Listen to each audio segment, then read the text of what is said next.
nak ucapkan jutaan terima kasih lah kepada Tok Guru kita dan juga seluruh pengurus saya lah di atas kerjasama usaha kerah, dan juga terima kasih kepada tuan-tuan dan puan-puan yang hadir pada pagi ini, yang mana meluangkan masa, mengorbankan sedikit masa untuk hadir bagi menjayakan program pada pagi ini lah. Terima kasih banyak-banyak.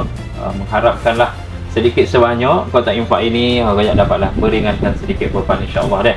Saya selaku penghulu Kampung Panggung mengucapkan setinggi-tinggi terima kasih kepada penderma, khususnya melalui Muslim Malaysia, untuk diagihkan kepada anak mukim saya yang berkelayakan lah.